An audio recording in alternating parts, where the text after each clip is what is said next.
Namaste, friends, and welcome back to the podcast. This week we are talking about love, but not the fun, fuzzy kind, but the kind that requires us to really work at it, quite frankly.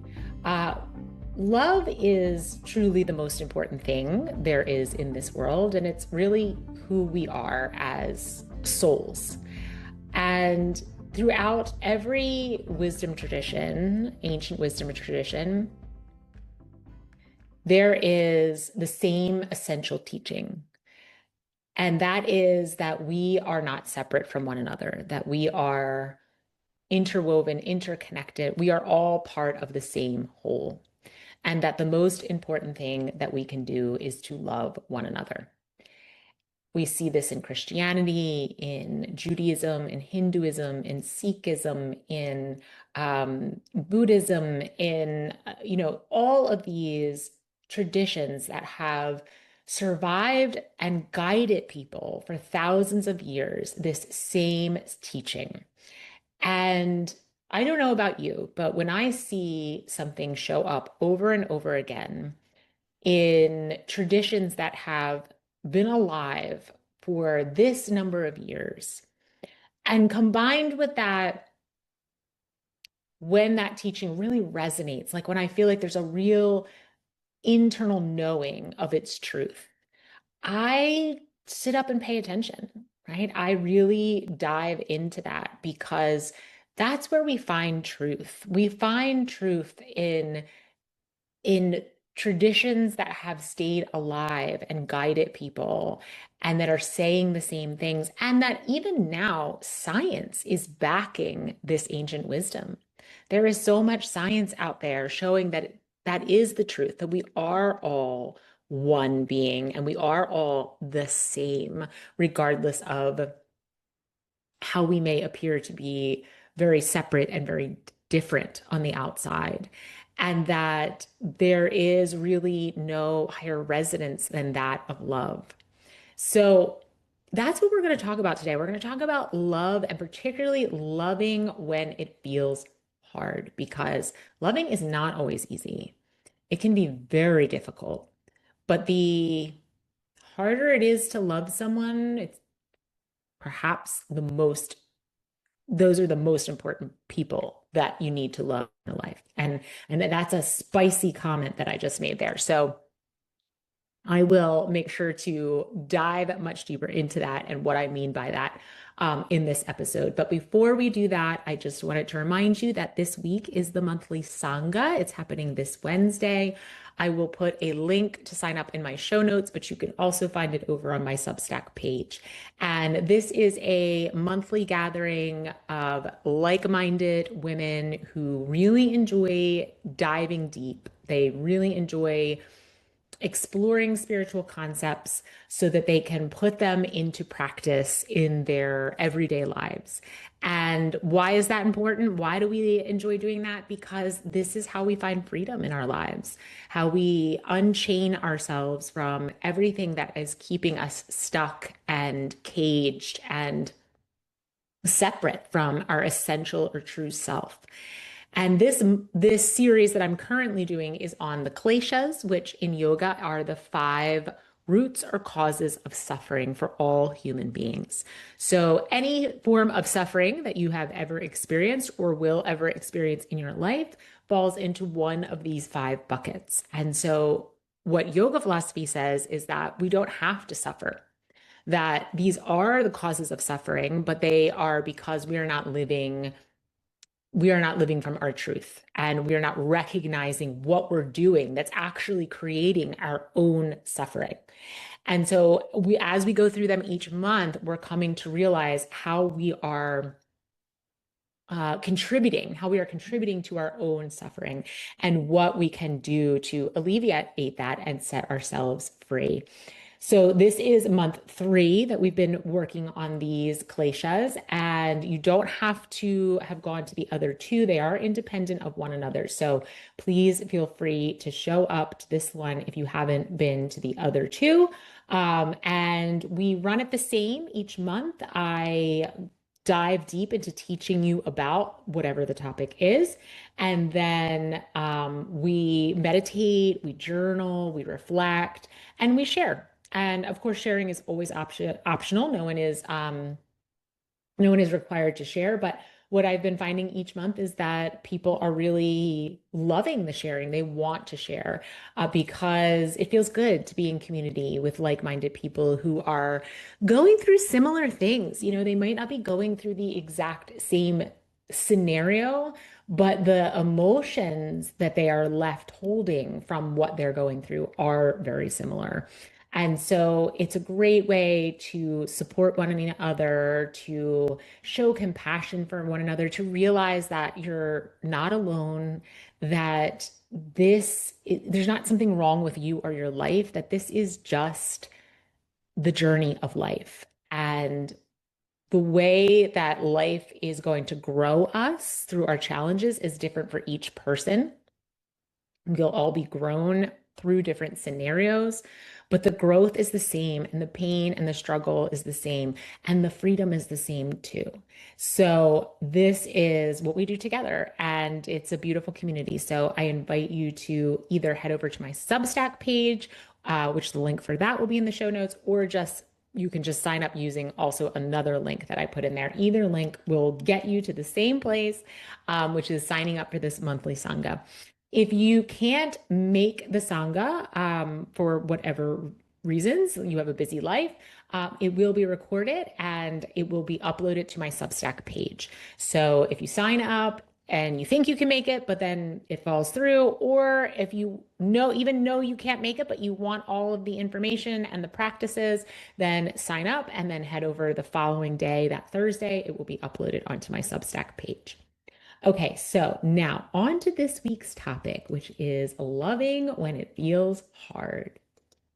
So I mentioned how this idea, this concept that it is very important to love other people, even when they are extremely challenging, comes up in many different wisdom traditions. And I'll give you just a tiny sample of quotes um, that illustrate my point. So in the Bible, it says, love thy neighbor as thyself.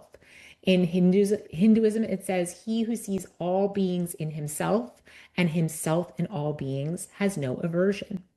In the Bhagavad Gita, which is a central yogic text, it says, a true yogi observes me in all beings and also sees every being in me.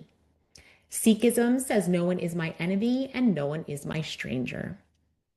All right, so these quotes, these random quotes that I've pulled, all point to the same thing.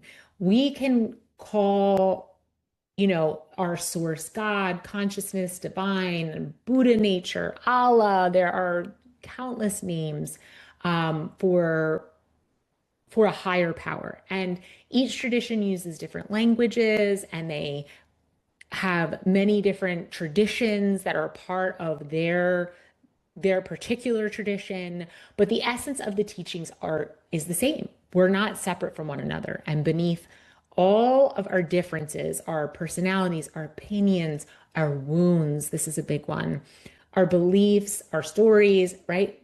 There's one shared essence moving through all of us. And that our job here in this lifetime is to try to do our best to see past anything that would make us believe otherwise, that would make us believe that we are separate. And this is really hard to do, right? I am very certain that you have challenging people in your life. It could be a family member, it could be a boss, a neighbor, a child, a friend who you thought was a friend and then maybe exhibited some behaviors it's now making it hard for you to see this person as a friend. We can't escape it because the truth of who we are is covered over by all those things that I mentioned, a lot by our wounds, a lot by our stories and beliefs. Those things, those wounds and personalities and beliefs and stories, they act as a costume. that we put on top of the truth of who we are. And so it can be really hard to see people as the truth of who they are, which is a soul, which is a part of a divine consciousness, which is really love, right? We are love. That is what we are. We are peace. We are love. It can be really hard to see another person that way when they're being hurtful, angry, unfair, frustrating, selfish, right? These are all unappealing qualities of the ego nature of this human experience when we're living from the ego. And it can feel like it's impossible to love certain people. And I know this all too well. I have had many experiences in my life with really people that were quite close to me, that it felt very hard to love them. And for some of them, it was just hard to love them in moments. And for others, it was hard to love them at all. And I don't have all of the answers. Like many of you, I'm working through complicated emotions around people in my life. But I'm letting the ancient wisdom guide me. And that's what we're going to do today. We're going to let the ancient wisdom guide us to be the map that it is for our lives. Because I know one thing for certain. I don't know everything, but I know one thing for certain. When we build protective walls around our heart, when we get angry, when we feel resentful, when we have hatred, those walls, they don't just keep out the people who are challenging us. They separate us from everyone. And they even separate us from ourselves because a wall keeps out pain, but it also blocks our ability to give and receive love. It's a real conundrum because it's very hard to place a wall around your heart and only put it up in certain circumstances and then take it down when you don't need it anymore. The wall becomes an encasement, becomes a cement armor. And we then block our ability to be as loving and open and receptive as we would probably like ourselves to be toward us, toward the people we love and care about, and towards life in general, and towards ourselves. So I think that's why this topic is really worth exploring because I want you to feel safe in yourself to fully love and be loved. And when we hold that anger, we are shutting ourselves off from ourselves. And we can't fully heal because we have blocked our healing. We've blocked our own healing, our own freedom by holding that anger or resentment or whatever the feeling is. So let's get into that's why I think it's important. So the other first thing I'd like to say is that love does not mean abandoning yourself. So in yoga, there is the 10 ethical guidelines, and the first one is ahimsa. And ahimsa means non-harming or do no harm. And that has many different, that applies to all areas of life. But in this particular topic that we're talking about relationships that really challenge us, I want you to think about that in the form of not harming yourself. So to look past somebody else's poor behaviors or actions and be able to recognize that, yes, they are a soul beneath that. They are not their wounds. They are not their behaviors.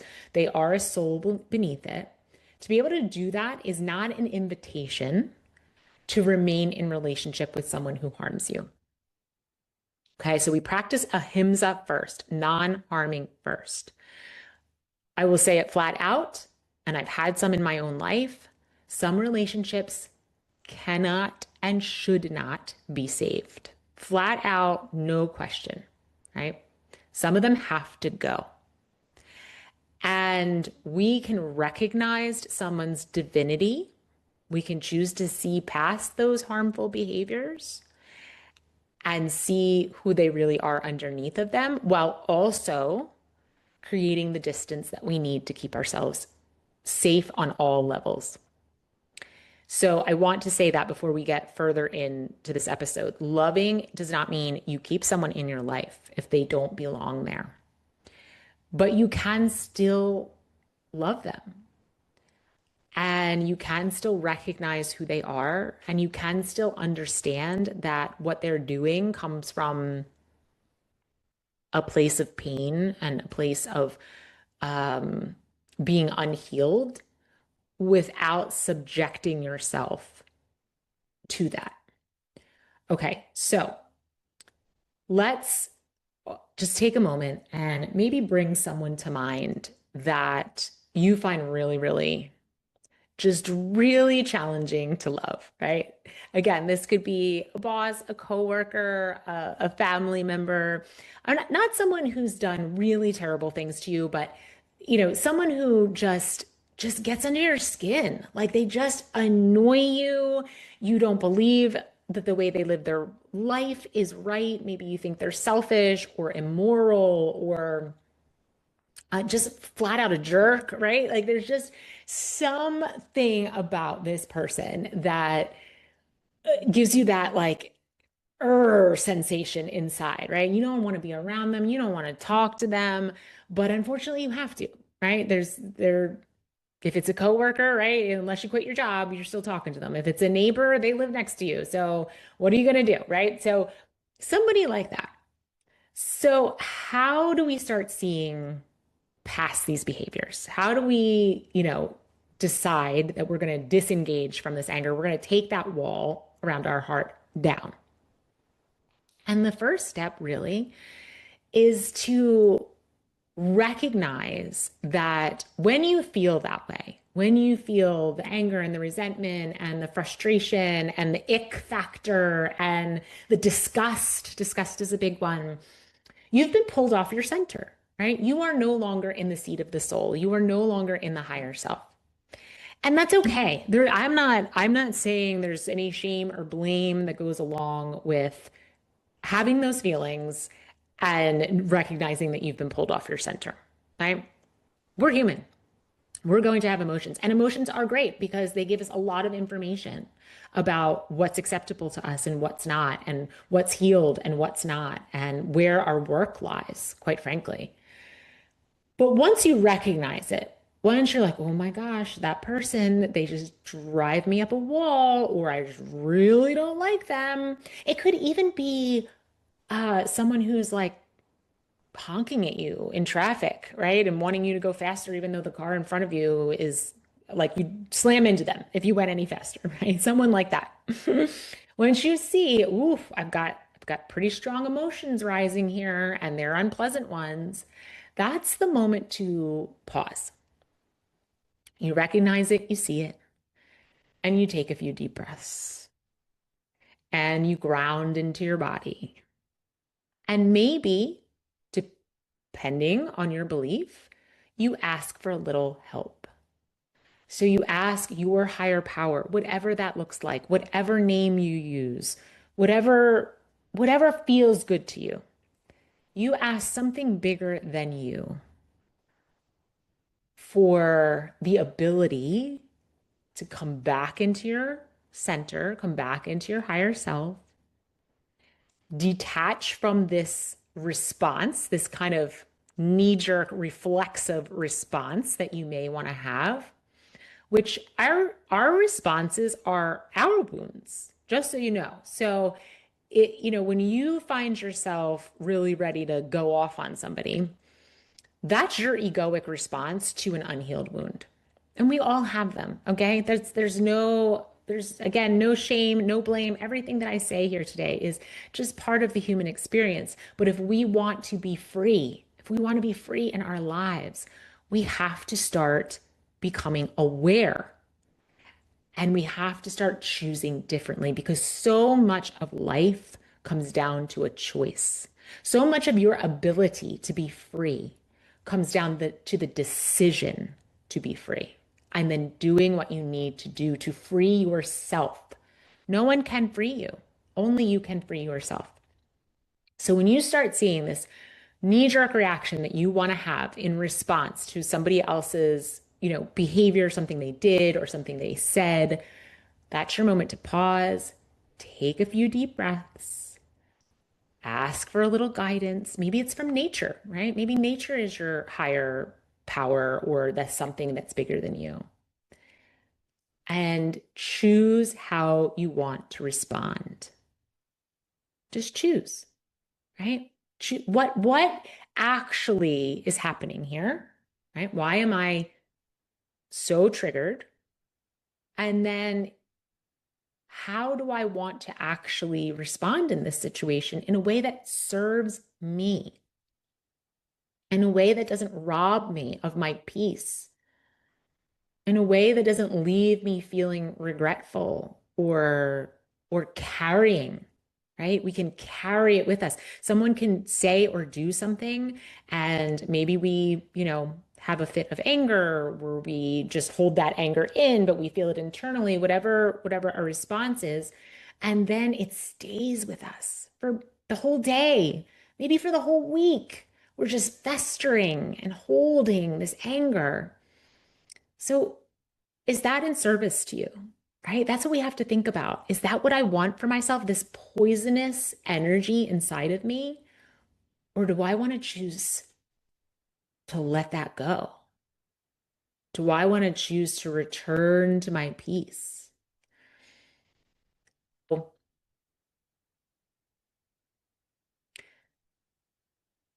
And it's a choice that we get to make. We get to make that choice for ourselves. And it doesn't mean, I think a lot of times people think that if I don't react or respond with the appropriate level of anger or disbelief or disgust or resentment or whatever emotion, if I don't respond with that appropriate level of that emotion, that it means that the behavior that they're exhibiting is okay, that it's permissible. But that is not what that means. It means what we're doing is poisoning ourselves. So there's an old adage, quite honestly, I don't know where it comes from. I'm sure you could look it up, but it basically says that holding on to anger is like drinking poison and expecting your enemy to die, right? So when we get so worked up and angry and all those difficult emotions, we're not harming the other person. We are harming ourselves. And we're contributing to the harm of the world because we are walking around carrying all that. And it's coming out. It's coming out in our interactions with the other people in our lives. So, finding a way to disconnect from that egoic response, return to your higher self, and release that energy is a service to yourself and is a service to the world. And it doesn't mean that we don't respond, right? There are times when maybe just not saying anything or walking away is the right choice, but there are many times where a response is absolutely needed and important. But how do you respond? From what place do you respond? Do you respond from anger, from fear, from frustration, from hate? Or do you respond from peace? Do you respond from love? That's the question, right? That's the space we need to figure out how to get to, and we're gonna talk about that. So Viktor Frankl has a famous quote, or it's often attributed to him, which is between stimulus and response, there is a space. And in that space is our power to choose our response. And in our response lies our growth and our freedom. So that's what I'm talking about here, right? In our response lies our growth and our freedom. What is the freedom he's talking about? It's the freedom to be fully in your essence instead of a constant mode of protection. Because when someone really activates us like that, they are likely touching some wound in us that is unhealed. And then we go into fight or flight and we start wanting to protect ourselves. And we start wanting to, make sure that that wound is safe. But the problem is, I like to think of it like the immune system. So when a foreign body enters your body, like a virus, your immune system just goes into action and it starts fighting. It starts trying to protect you from this foreign body. And eventually, most times, it does. It fights off the foreign body, and you go back to being a healthy person walking around. Triggers and our egoic responses are kind of similar.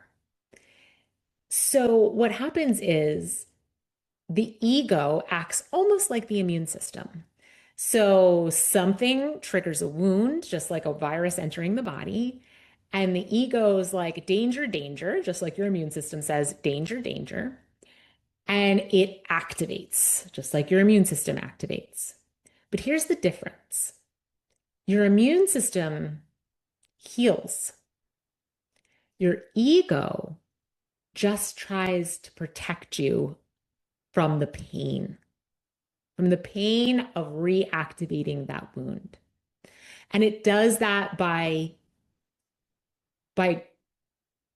trying to protect itself, right? By getting having the anger, by having the resentment, by pushing someone away or fighting against them or hating them. But what happens is it doesn't heal the wound. Whatever was triggered inside of you, that wound, it's not healed. It's just like your ego went in and placed a covering over it so no one would touch the wound. The wound is still there. It's still festering. It's still painful. It is not healed. It is just like a little, a band-aid was placed on top of it until the next person comes along and rips off the band-aid. Now your ego has to come back in, recover it up with the band-aid, and hope to God that no one comes back and rips the band-aid off again. But of course they will, right? Because that's life. And because life sends us exactly what we need to heal. So we will keep encountering situations and circumstances and people who are ripping the band-aid off the wounds that we need to heal. So we get the choice to play that game over and over and over again or heal the wound, right? Heal the wound or keep playing the game of replacing the band-aid and going through all the pain. Each time you go through the pain, it's not that it's not painful, right? So that space between stimulus and response that Viktor Frankl is talking about, that's where the real spiritual practice lives. Because in that space, you get to witness yourself and what's happening inside you. You get to choose your response and you get to heal the wound, right? Get to heal the wound. So in a way, this is also probably a very feisty thing to say, but in a way, our triggers are our greatest gifts because they show us where we're not healed and where we need to do the work. And that is a beautiful gift. That's a step towards freedom. So you can actually thank these people in your life that are really challenging to love because they are helping you to see where you still aren't free. So the first thing is take that breath, take a pause, take a few deep breaths, ask for help, recognize that your response is actually covering over a wound. Maybe get curious about what that is, and then try to respond from your center in the best way that you can. The second thing is to not take anything personally. So we've been saying it throughout the whole episode that people people's behaviors are often a result of their own wounds, their own things unhealed, their own unhealed parts. And when someone does something or says something that you find appalling or wrong, it's easy for us to think, why would you do that to me? Why are you saying that to me? I didn't do anything wrong to you. I didn't hurt you in any way. Why are you hurting me? We can really take it personally. And here's the thing, everything that anyone ever says or does is a reflection of their own internal experience. It is always about them. I highly recommend the book, The Four Agreements by Don Miguel Ruiz. He goes into this concept extensively. But the idea is that their behavior is just a reflection of their own unhealed wounds, how they feel about themselves, how much of their ego is running the show in their lives. It's not about you. And I'll give you this really great example from when I was a bedside nurse. As a bedside nurse, you're seeing people in not on their best days for the most part, right? They are in the hospital, they are scared, they are sick, they are afraid, they feel really out of control. And as a result of all of that, a lot of times they don't display the best behavior, right? They can become very difficult. And as a nurse, you could take that personally. You could say, I could have said to myself, well, why are they treating me this way? And they can treat nurses very poorly. I mean, the way that, you're spoken to and the way that they can be very unkind. Not everyone, right? This is not everyone, but this is a common thing that when people are fearful, when they're in a place of fear, which they often are when they are in the hospital, they will try to control the situation in this scenario in any way that they can because it gives them a sense of safety that they're in control. And so they may yell at the nurse, throw things at the nurse, just say unkind words, refuse to participate in care. They can be very difficult.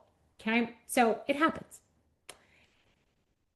And what I found over the years is when I learned that behavior wasn't about me, that behavior was about how they were feeling.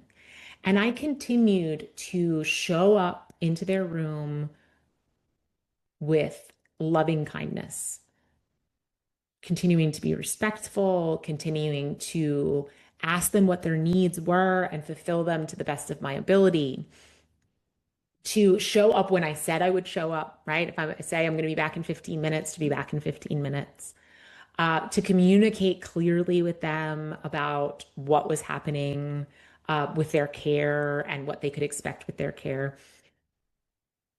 Kindness, compassion, respect, regardless of how they were treating me.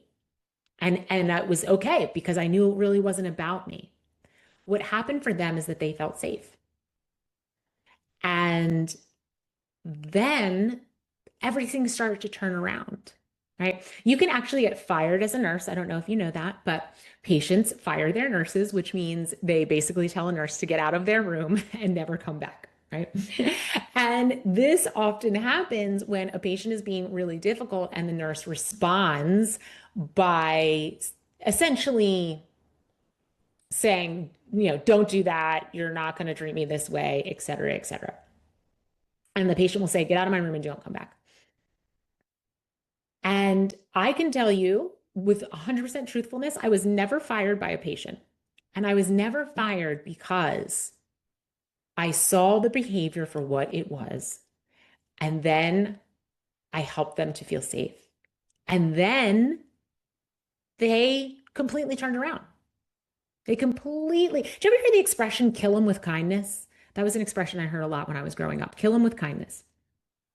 It's the same exact thing, right? When people feel like, okay, she's on my side and I am, you know, I believe what she's saying to be true, and I am safe. All of that wound behavior falls away, right? Because they're not trying to cover the wound with the Band-Aid anymore. They don't feel like the wound is under attack, so they don't need to cover it. So this can work in certain scenarios. Again, ahimsa first, right? Non-harming first. We don't put ourselves in situations where we can be harmed. But after that, try, do your best to not take anything personally.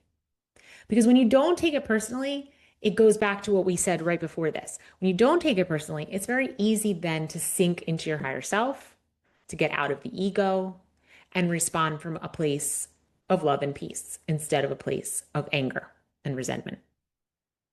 So, Don Miguel Ruiz, The Four Agreements, wonderful book.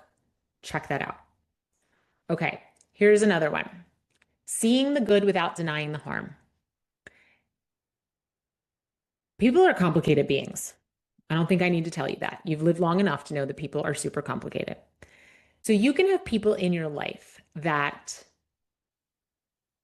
are great sometimes, right? They can be loving, kind, compassionate, helpful, right? But then other times they can be a nightmare, right? Or maybe their behavior is always a nightmare, but yet they're like a huge animal person and spend all their time like adopting stray animals and caring for them, right? Complicated beings. We are not one thing, we are many things. And so this idea of see the good is really important here. See the good without denying the harm. If you can try to reframe your view of someone by looking at the good that they do. This is a practice. In yoga philosophy, it's called Pratipaksha Bhavana, and it's cultivating the opposite perspective. So when the mind becomes caught in anger, judgment, or aversion, we purposely turn that around and choose the opposite. And it doesn't mean that pretending that the harm is okay or is acceptable, but it means making space for everything that's present. That's what I'm talking about, right? So again, we're complicated beings. We are not one thing. So to pretend that someone is all bad or to perceive someone is all bad is likely a vast oversimplification of who that person is. They may be behaving badly in that moment, but are they truly a bad person? And can you see the good in them? Can you find the good in them, no matter how small? And it's akin in my mind to a gratitude practice. So we know there's tons of research that shows that the more we can tune our attention to what we're grateful for, the less aware we are, or the less impact that the negative things have in our life. So the more, if let's say you're going through something really difficult in your life, but every day you make it a practice to write down the things that you're really grateful for and really feel the emotion of that gratitude, you're going to cruise through that difficult situation much more easily than if all you do is pay attention to the hard stuff. And this is the same in relationships. So if you can learn, train yourself to see the good, to see the light instead of just the dark. You may still have to set boundaries. You may still have to have difficult conversations. You may still have to take action, but it will help you take that action from the seat of the higher self.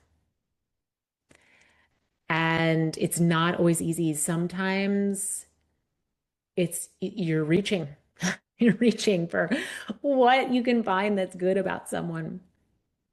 But maybe, maybe they're a terrible boss, but an amazing parent. Or maybe they're super selfish, but in their selfishness, they built this like business that actually did some good in the world. Or maybe, you know, they are a great friend, even though they are a terrible neighbor. It's a matter of choosing. Again, we come back to choice. It's a matter of choosing where you place your attention.